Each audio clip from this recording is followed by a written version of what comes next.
E aí, pessoal do nono ano, beleza? Professor Ricardo trouxe para vocês mais uma vez uma revisão bem bacana, com algumas questões aí sobre os últimos conteúdos que nós trabalhamos, né? Nessas nossas aulas da TV e também, né, nas aulas presenciais, também já trabalhamos esses conteúdos. Então, vamos lá para fazer essa revisão, ficar preparadinho pro final de ano, que tem muitas provas aí, né? Provas, recuperações, provas finais, que eu sei que você não vai nem precisar, porque você já está passado direto. Conteúdo dessa revisão: as ditaduras na América Latina, né? A era da contestação, que são os anos 1960, a descolonização e o terceiro mundo, são os últimos conteúdos que nós trabalhamos, né? Nesse período final, esse quarto bimestre, também conhecido como quarto bimestre, o último, tá? Vamos lá para as nossas questões, preste atenção, anote aí tudo, pegue seu caderno, não tenha preguiça não, tá? Que o ano já acabou. Olhe lá, analise as alternativas abaixo referente à Revolução Cubana e indique a alternativa incorreta, tá? Sobre a Revolução Cubana, vamos lá. O movimento revolucionário foi uma resposta à ditadura de Fulgêncio Batista, isso mesmo, que assumiu o poder em 1953 e promoveu a exclusão política de setores da sociedade cubana, né? Vamos para a próxima, né? A reforma agrária e a nacionalização das refinarias de açúcar, usinas e indústrias pertencentes a empresas norte-americanas foram realizadas com a vitória da Revolução, né? Sim, né? Com a vitória da Revolução. Cuba, após a tomada do poder pelos revolucionários, criou a Aliança para o Progresso, um programa de colaboração entre os partidos comunistas da América Latina, com o objetivo de implantar o socialismo no continente. Vamos para a próxima, eu acho que está tudo certo por enquanto. Eu posso estar enganado também. Letra D. A Revolução Cubana inspirou diversos movimentos de esquerda na América Latina, como a Frente Sandinista de Libertação Nacional na Nicarágua, na América Central ali. Rapaz, eu acho que é essa letra A. Bora ver? Não, letra C. Vixe, professor. Cuba, indica a alternativa incorreta. Cuba, após a tomada do poder pelos revolucionários, criou a Aliança para o Progresso, um programa de colaboração entre os partidos comunistas da América Latina, com o objetivo de implantar o socialismo no continente. Isso aí eu acho que não foi feito. Aliança para o Progresso, eu acho que essa, né, organização aí não aconteceu não, né? A minha dúvida era com o Fulgêncio Batista, que assumiu o poder em 1953. Achava que não era, em 1900 tinha sido antes, mas enfim, tá tudo, as outras realmente estão todas certinhas. Então fica essa aí, letra C, tá incorreta, viu? Cuba então não criou essa aliança para o progresso e nem tinha esse objetivo. Embora o Ernesto Che Guevara, ele tenha saído de Cuba para fazer os movimentos de guerrilha no restante da América Latina. Por isso que eu dei aquela confundida, né? Mas agora você já sabe a correta. Vamos para a segunda questão aí, ó. O judiciário, essa questão aí do Enem, vamos ao texto, né? O judiciário contribui com a ditadura no Chile, diz o juiz Guzmán Tapia.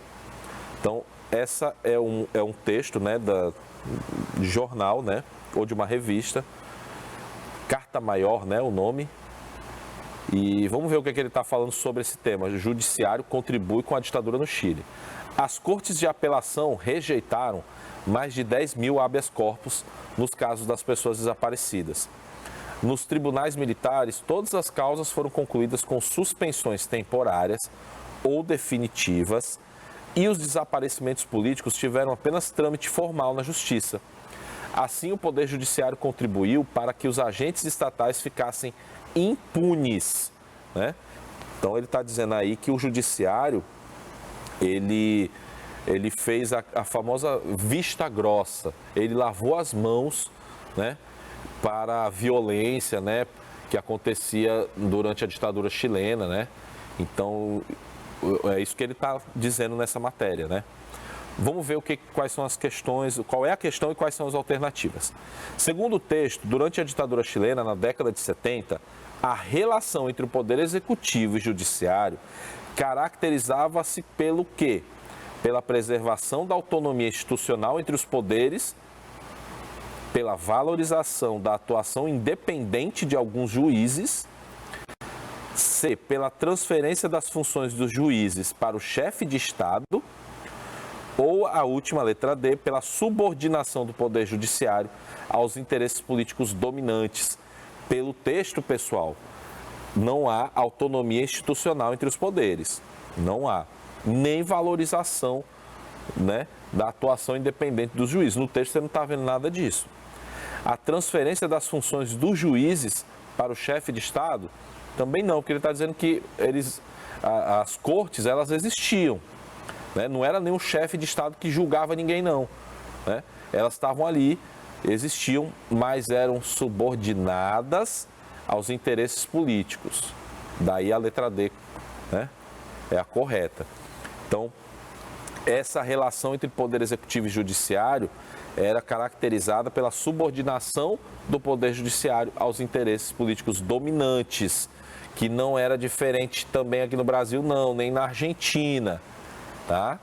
Era extremamente comum o Poder Judiciário estar subordinado aos interesses políticos dominantes, até porque se não tivesse se interessado demais, a bala comia, né? Porque os militares eram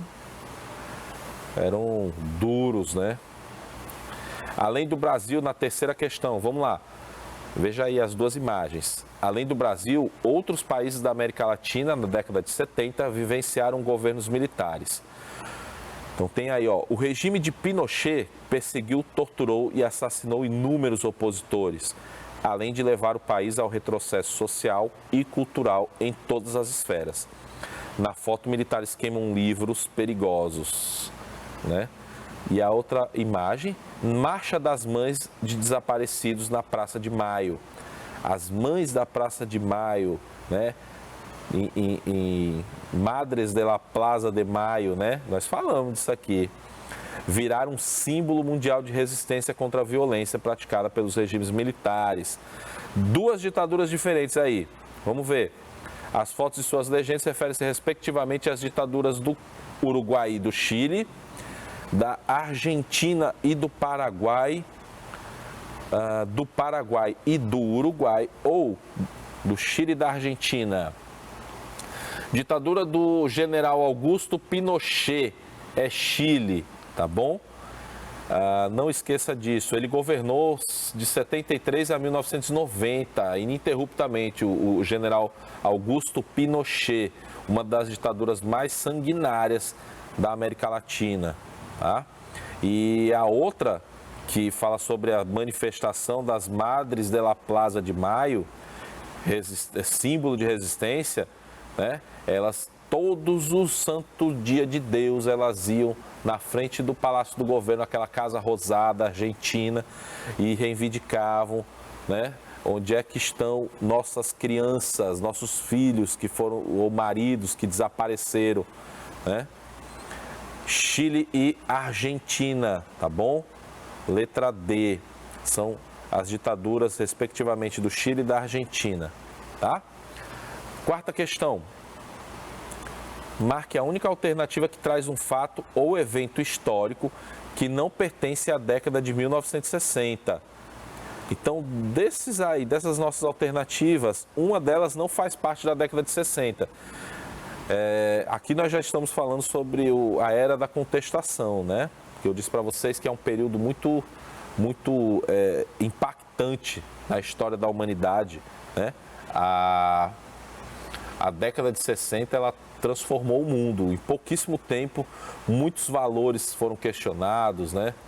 e alguns eventos marcaram a história da humanidade.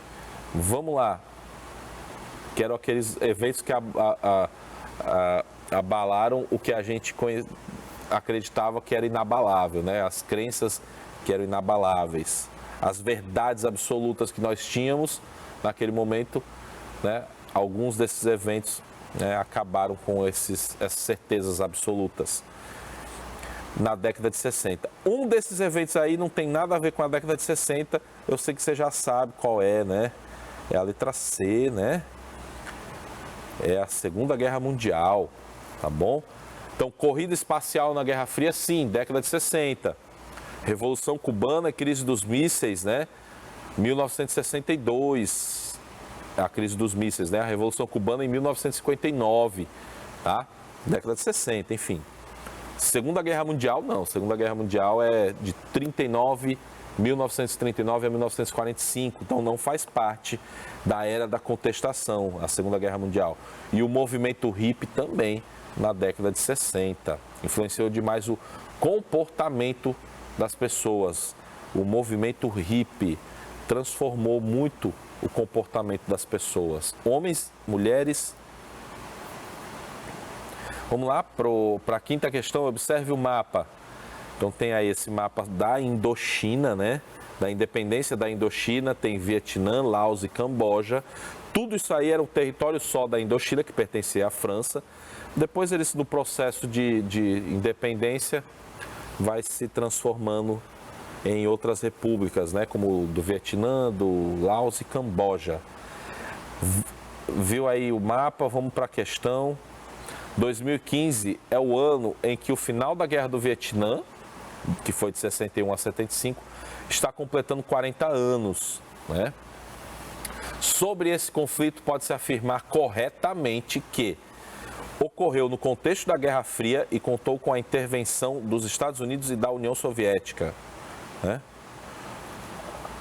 Os soldados americanos, com todo o aparato tecnológico disponível, não tiveram dificuldades no enfrentamento com os Vietcongues. Está errado.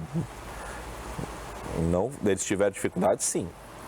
Os Vietcongues eram os comunistas, né, do Vietnã do Norte.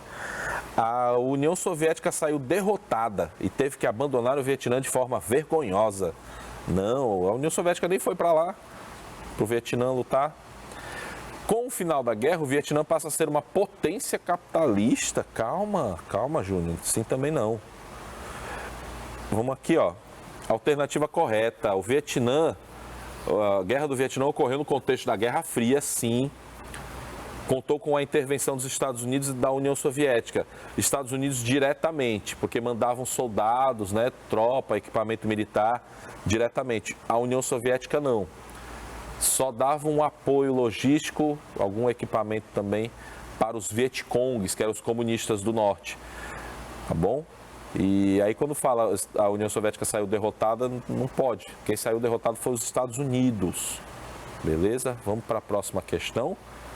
A luta das mulheres no Brasil por igualdade de condições com os homens no mercado de trabalho apresenta hoje os seguintes resultados. Então, sobre aquela questão, né, das lutas feministas, né? Então vamos ver aqui, avaliar as afirmações e ver qual é a correta, né? Sobre a luta das mulheres no Brasil por igualdade de condições no mercado de trabalho. Hoje, tá? Primeiro, o crescimento da participação da mulher no mercado de trabalho. Isso é correto ou errado? O predomínio da igualdade salarial entre homens e mulheres que executam as mesmas tarefas. Predomínio da igualdade salarial entre homens e mulheres. A terceira afirmativa, ocupação pela mulher de cargos de direção nas empresas em proporções iguais às do homem? Iguais acho que não, hein? A última, qualificação profissional da mão de obra feminina em ritmo acelerado. Vamos ver quais são as alternativas aí que estão corretas, para a gente ver qual é a resposta lá, ó, a 1 e a 4.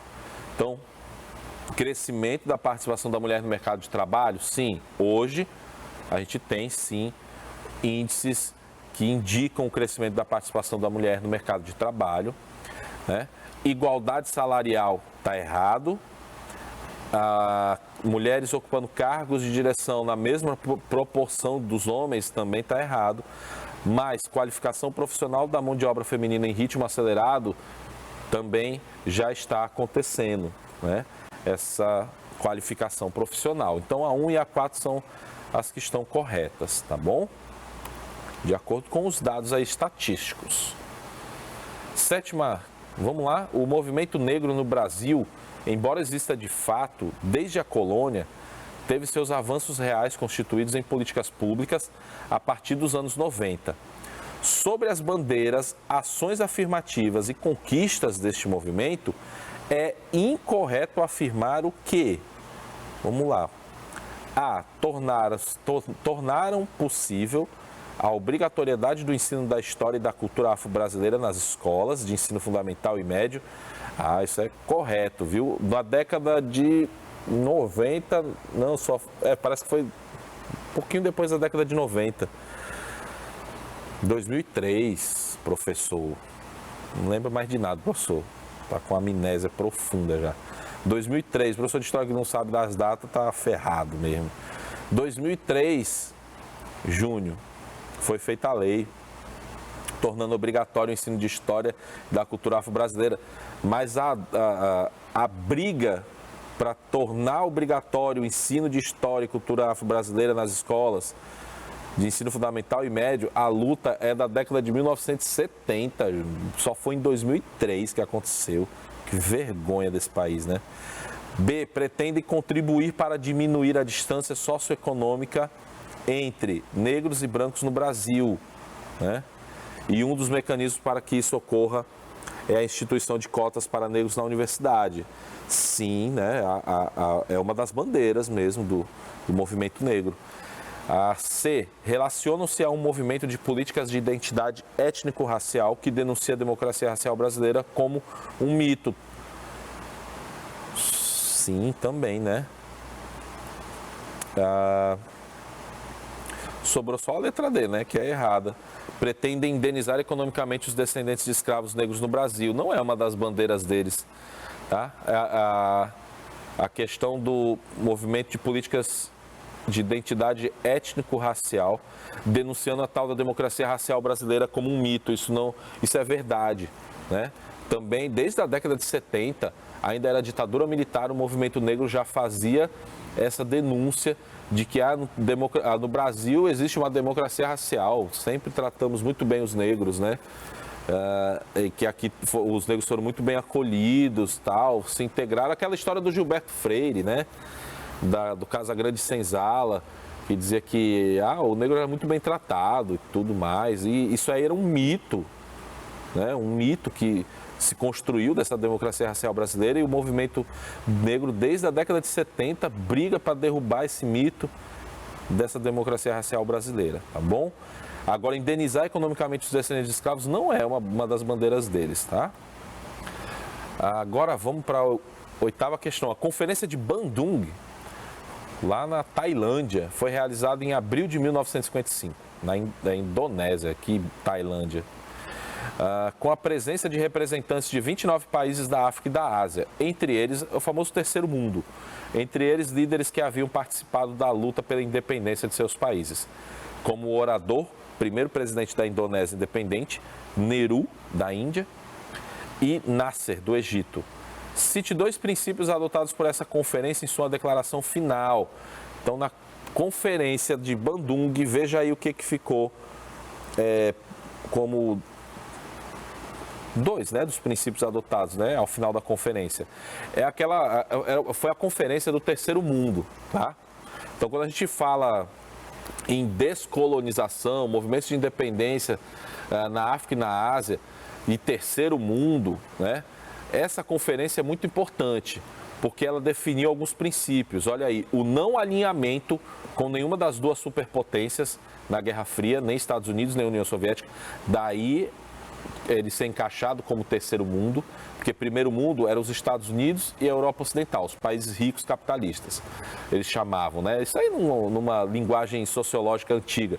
O segundo mundo era os países socialistas, né? E o terceiro mundo ficou os países africanos, asiáticos, independentes, que eram abaixo do hemisfério, abaixo da linha do Equador, no hemisfério sul, né? Considerados países mais pobres, em desenvolvimento. Outro princípio aí foi o compromisso de apoio às independências,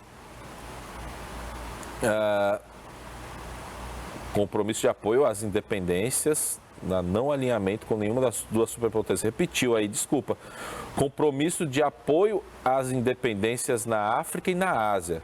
Solução de todos os conflitos internacionais por meios pacíficos, tá certo? Então, não alinhamento com nenhuma das duas superpotências e o compromisso de apoio às independências na África e na Ásia, né? Solução de todos os conflitos internacionais por meios pacíficos. Foi 3 aí, né? Não foi só 2, não. Foram 3 princípios, tá? Vou botar na prova essa aí, Júnior, empatou. Veja uma notícia publicada no jornal O Estado de São Paulo em 6 de abril de 1930. 1930, iniciou-se a desobediência civil na Índia. Gandhi viola a lei do monopólio do sal indiano. Prisão de um filho e vários partidários do líder hindu. A repercussão do fato na Câmara dos Comuns e a atitude da imprensa londrina. Gandhi viola a lei do monopólio do sal sob aplausos da multidão. Essa é a manchete do Estado de São Paulo de 1930. Tem as questões, olha aí que bonito. Questões sobre o texto, sobre a matéria de jornal. Defina desobediência civil. Então vamos lá, ó. Desobediência civil é quando o cidadão não obedece, respeita as leis estabelecidas. No caso da Índia, eram leis que humilhavam, segregavam e discriminavam, tá bom? Então aí desobediência civil, tá? Agora sim, vamos lá para a matéria. Ó. Qual foi o ato de Gandhi considerado uma desobediência civil pelas autoridades britânicas londrinas? Violar o monopólio do sal. Tá lá na matéria, tá bom? Que trecho da notícia mostra a população indiana, que a população indiana apoiava a desobediência civil de Gandhi?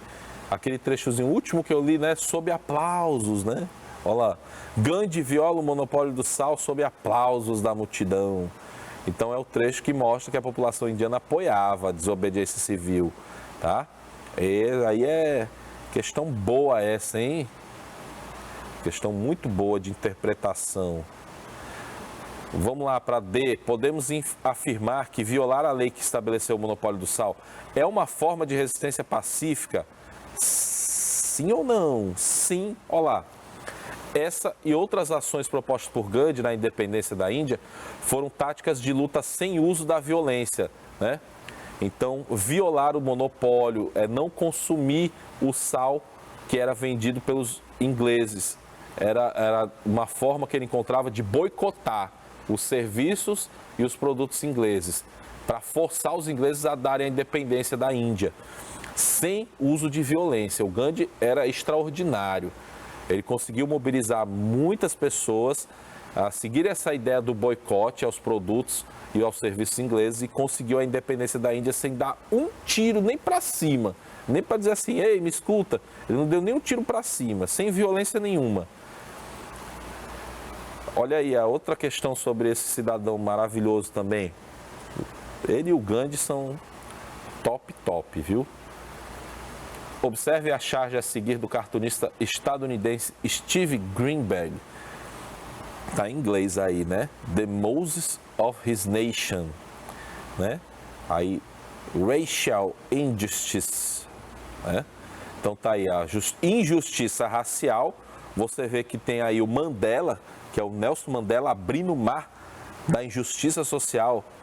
E aí está dizendo lá o título, né, da charge, The Moses of His Nation, quer dizer que é o Moisés dessa nação. Moisés, aquele que abriu o Mar Vermelho. Só que aqui é o Mandela, não é o Moisés, é o Moisés da África do Sul. Vamos para a questão? O que a personagem central está fazendo? Ora, pois, Nelson Mandela, esse poderoso lá da África do Sul, está abrindo o mar da injustiça social, não é? Não foi isso que eu falei? Nelson Mandela está abrindo o mar da injustiça social. Qual é o personagem bíblico que a charge faz referência? Né? Aí se você for o cara estudioso da língua inglesa, né? Você sabe que é o Moisés, né? Ok, eu vou voltar aqui, ó, ó. The Moses of his nation, tá? Moses aí, em cima, é o Moisés, tá bom? A qual personagem bíblico, então, a charge faz referência ao personagem bíblico Moisés, que abriu o Mar Vermelho para libertar quem? O povo hebreu da escravidão lá no Egito. A letra C, o chargista Steve Greenberg escreveu na charge a seguinte frase: o Moisés de sua nação. Que a atitude de Nelson Mandela iguala-o ao Moisés. Olha só, pai. Olha aí a atitude. Assim como Moisés, o Nelson Mandela libertou o povo nativo da África do Sul, que era na África do Sul, da opressão de um povo que se considerava superior, né? Igual o Moisés fez quando libertou os hebreus lá da escravidão no Egito, que os egípcios se achavam, né? Muito melhores que os hebreus. Aí Deus mandou-lhe algumas pragazinhas, né, para lá. E o Moisés libertou o povo hebreu. E o Nelson Mandela fez a mesma coisa também. Libertou o povo da África do Sul da opressão, tá? Olha aí, gente. É isso. Encerramos nossa revisão. Espero que vocês tenham aproveitado. E espero que vocês aproveitem também. Não só tenham aproveitado, como continuem aproveitando, né? Nas suas avaliações aí que vêm ou que já foram. Eu acho que foram as surras que me fizeram sábio, mas não vou agradecer nem pedir desculpas. Disse o Ed Vedder, o vocalista do Pearl Jam. Tá bom? Gente, um grande abraço. Fiquem com Deus. Professor Érico Cronenberg, muito obrigado pelas questões. Eu não esqueço de te agradecer, você é o cara, viu? Lá do Não é Forte, Érico. Grande abraço. Até a próxima.